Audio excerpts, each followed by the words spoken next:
রানীগঞ্জের সভায় অমিত শাহ কি বলছেন সরাসরি শোনাবো। शीतलदास कॉलोनी के हनुमान मंदिर, महिषासुरी मां काली मंदिर और विंध्यवासिनी दुर्गा मंदिर को प्रणाम कर कर मेरी बात की शुरुआत करता हूं। भाइयों बहनों, 23 अप्रैल को मतदान होने वाला है।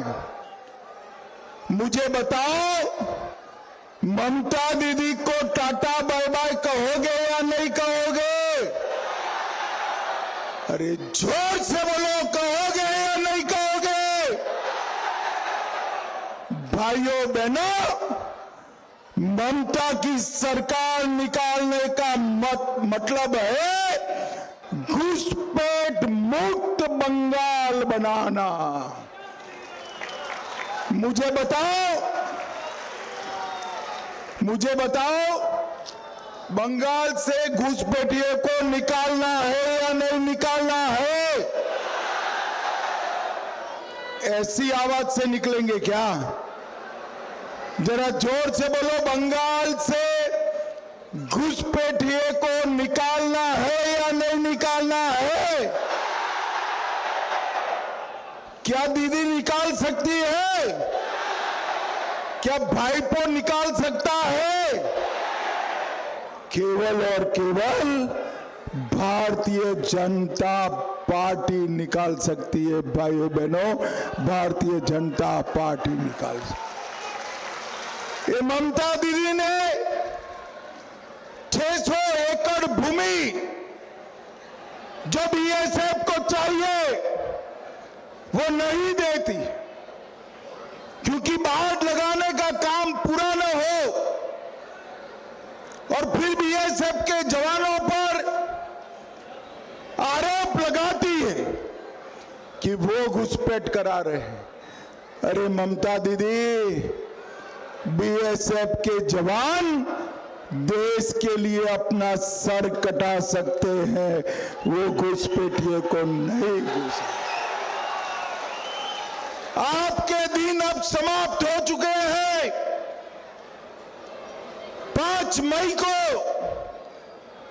भाजपा सरकार बनेगी और 45 दिन में पूरी 600 एकड़ भूमि हम बीएसएफ को बाढ़ लगाने के लिए दे देंगे।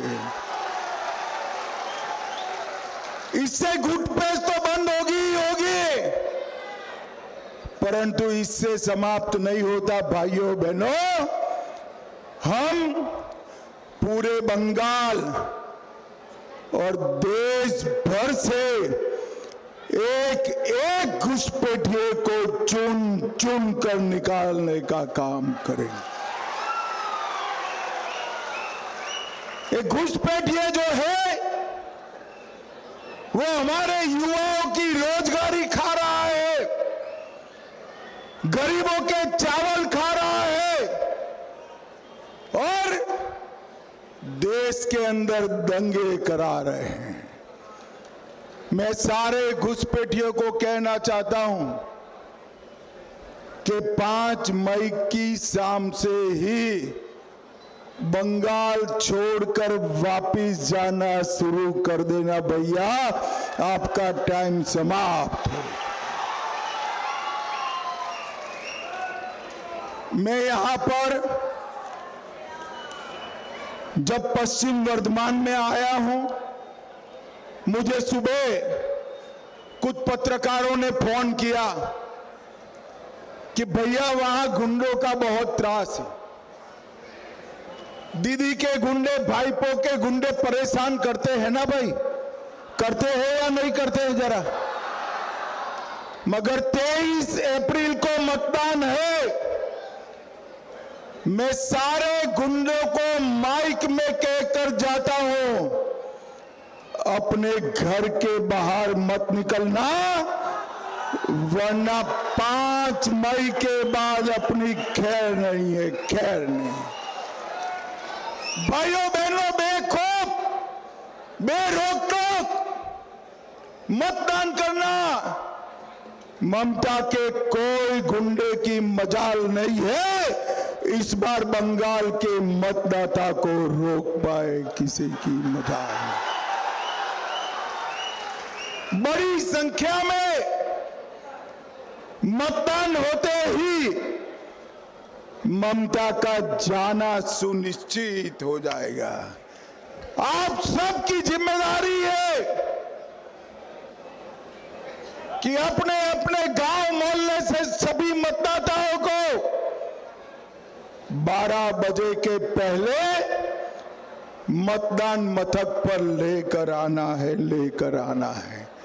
भाइयों बहनों, इस जिले की 9 की 9 सीटें भारतीय जनता पार्टी की झोली में डालनी है। मुझे बताओ, आप भाजपा को 9 की 9 सीटें जिताओगे क्या? ये ममता दीदी ने एक जगवाने में पूरे भारत का औद्योगिक केंद्र माने जाने वाला बंगाल आज युवाओं को बेरोजगार कर दिया है। हमने तय किया है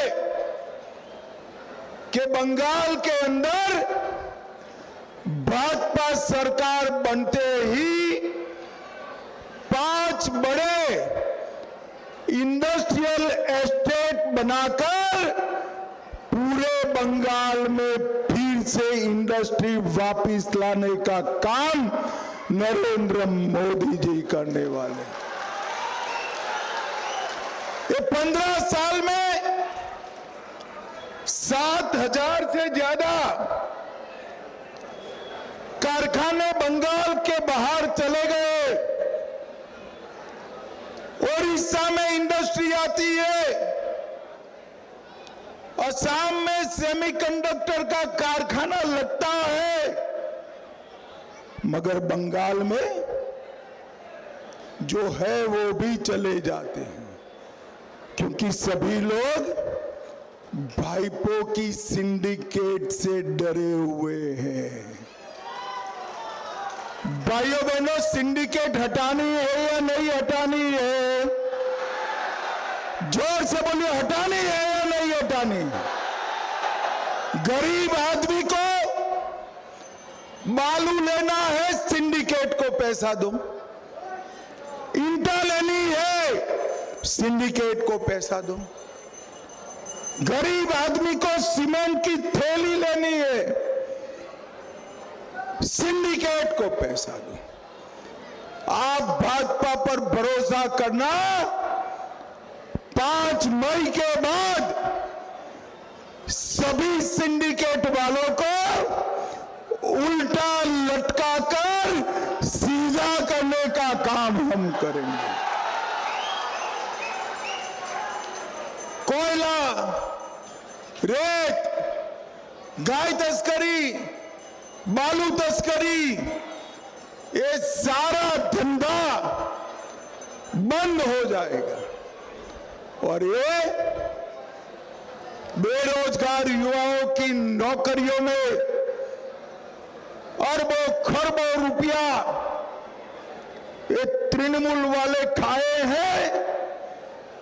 वो मानते हैं कि हमें कुछ होगा नहीं, मगर मैं बताकर जाता हूं, भतीजे को बताकर जाता हूं, तेरे भ्रष्टाचारियों को आगाह कर देना, भारतीय जनता पार्टी जितना भ्रष्टाचार किया है वो सभी को जेल की सलाखों के पीछे डालने का काम करेगी। भाइयों बहनों, माइनिंग को हम बेरोक टोक शुरू करेंगे और यहां पर जो विस्थापित परिवार रानीगंज मास्टर प्लान का कबाड़ा किया है, 211 एकड़ भूमि अधिग्रहण करे बगैर इसको समाप्त कर दिया, वो 29,000 परिवारों को मास्टर प्लान का इम्प्लीमेंटेशन कर बसाने का काम भारतीय जनता पार्टी कर देगी। भाई, ये ममता दीदी ने सोनार बांग्ला को सिंडिकेट राज में बदला है। मां, माटी और मानुष के नारे को माफिया, मसल पावर और मनी पावर की गैंगों ने बदला है। हम कवि गुरु टैगोर का सोनार बांग्ला बनाने का काम हमारी भारतीय जनता पार्टी करेगी। भाइयों बहनों,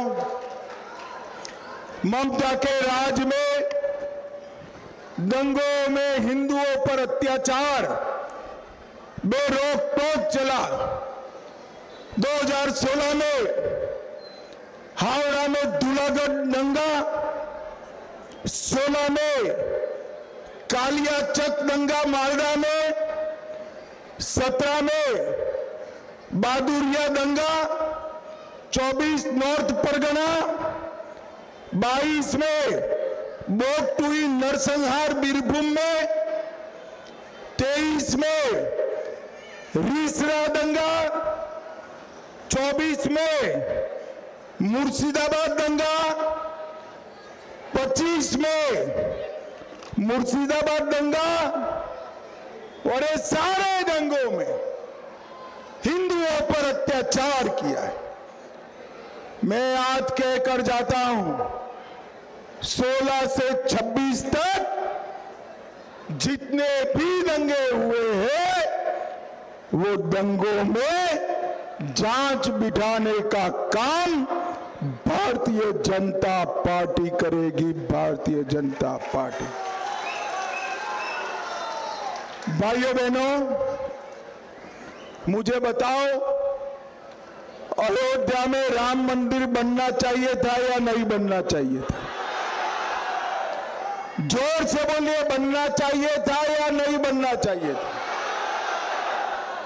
550 साल तक, 550 साल तक ये ममता, कांग्रेस, डीएमके, सपा, बसपा रामलल्ला को टेंट में रखा है। 2019 में बंगाल की जनता ने मोदी जी को पूरा बहुमत दिया। मोदी जी ने राम मंदिर बनाकर जय श्री राम कर दिया। और ये ममता बनर्जी इसका विरोध कर रही थी। भाइयों बहनों, इसके ही चट्टे बट्टे ये हुमायूं कबीर को आप अलग मत समझना, वो ममता की ही आइटम है। वो बंगाल में बाबरी मस्जिद बनाना चाहता है। मुझे बताओ वर्धमान वालों, बंगाल में बाबरी मस्जिद बननी चाहिए क्या? अरे जोर से बोलो, बननी चाहिए क्या? ममता दीदी सुन लो, 5 मई को भाजपा सरकार आएगी। किसी भी हालत में बंगाल में बाबरी मस्जिद नहीं बन सकती। ये कश्मीर जो है, ये हमारा है या नहीं है? जरा जोर से बोलो भाई, कश्मीर हमारा है या नहीं है? 75 साल से धारा 370 को ये अपनी संतान की तरह संभाल कर रखे थे। 2019 में आपने पूरा बहुमत दिया। 5 अगस्त 2019 को मोदी जी ने धारा 370 को समाप्त कर दिया, समाप्त। और कश्मीर को हमेशा के लिए भारत का अभिन्न अंग बनाने का काम किया। भाइयों बहनों, पहलगांव में हमारे भाई पुलिस वाले सारे ही सो जाओ जरा। ओ वहां से पुलिस वाले सारे ही सो जाओ, अपने आप शांत हो जाएगा। हट जाओ ना भाई बीच में से। अरे भैया इसको जरा हटा लो वहां से। ओ काले चश्मे वाले भाई, आप बीच में आ जाइए ना, बस बस।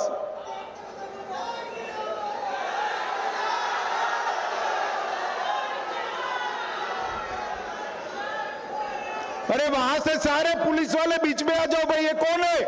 चल अंदर, अंदर आ जाओ भैया, जरा अंदर आ जाइए आप। भाइयों बहनों, पहलगांव में पाकिस्तान ने आतंकी हमला किया।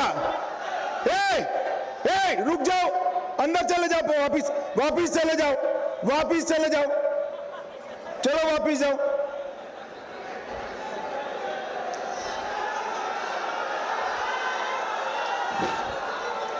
वापिस उतर जाओ, उतर जाओ, उतर जाओ, उतर जाओ। भाइयों बहनों, पहलगांव में पाकिस्तान के आतंकवादियों ने हमला किया। जब ममता और कांग्रेस की सरकार थी तब अनेक बार आतंकी हमले हुए, मगर मनमोहन सरकार ने उनको बिरयानियां खिलाई। पहलगांव में आतंकी हमला हुआ, नरेंद्र मोदी जी ने ऑपरेशन सिंदूर कर पाकिस्तान के घर में जाकर आतंकवादियों को ठोकने का काम किया। मोदी सरकार ने नक्सलवाद को पूरी तरह समाप्त कर दिया।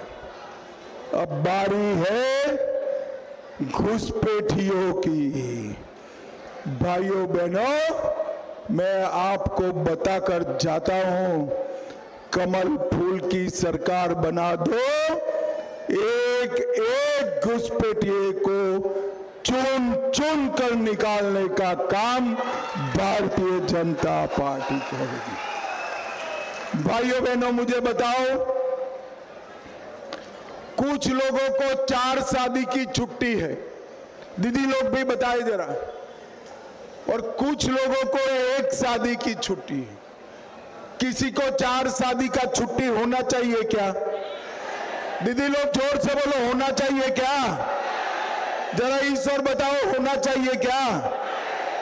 आप 5 मई को भाजपा सरकार बना दो, हम यूसीसी लाएंगे, उन लोगों को 4 शादी करने नहीं देंगे, नहीं। 45 दिन में सरकारी कर्मचारियों को 7वां वेतन आयोग देंगे। ये दीदी लोग इतनी बड़ी संख्या में बैठे हैं, हर दीदी के बैंक अकाउंट में हर महीना 3000 रुपया भाजपा सरकार पहुंचाएगी। गर्भवती माता को 21,000 रुपया दिया जाएगा, 21,000 रुपया। सभी दीदी लोगों को सरकारी बस में मुफ्त मुसाफरी की छुट्टी मिल जाएगी। सरकारी नौकरियों में 33% महिला आरक्षण हम करेंगे और बेरोजगार युवा को हर महीने 3000 रुपया बैंक अकाउंट में भेजने का काम। किसानों के खाते में हर साल में 9,000 रुपया और युवाओं को 10 लाख तक की लोन देने का काम भारतीय जनता पार्टी की सरकार करेगी। धान का दाम 3100 रुपया क्विंटल करेंगे। विधवाओं को, दिव्यांग को और बुजुर्गों को हर महीना 2,000 रुपया देने का काम भारतीय जनता पार्टी की। अबे ममता दीदी कल पूछ रही थी कि इतने सारे पैसे कहां से लाओगे। दीदी, आपका भाईपो जो करप्शन करता है हम बंद करेंगे तो इसमें से सभी दीदी लोगों को 3,000 रुपया देने का काम हो जाए। युवाओं को भी उसी में से 3,000 रुपया देंगे। भाइयों बहनों, मुझे बताओ 23 अप्रैल को भाजपा सरकार बनाओगे क्या? जरा जोर से बोलो, बनाओगे? दोनों प्रत्याशी आगे आओ जरा, दोनों तीनों लोग, तिवारी जी आगे आएंगे। हमारे तीनों प्रत्याशियों को जिताएंगे। ममता दीदी को टाटा बाय बाय करेंगे। मोदी जी का हाथ मजबूत करेंगे। तो मेरे साथ दोनों हाथ उठाइए, जरा उठाइए दोनों हाथ। विजय के संकल्प की मुट्ठी भींचिए और जोर से बोलिए, जय श्री राम, जय जय श्री राम, वंदे वंदे वंदे। आप सभी का बहुत बहुत धन्यवाद। বাংলার আওয়াজ, বাঙালির আবেগ, জি 24 ঘন্টা।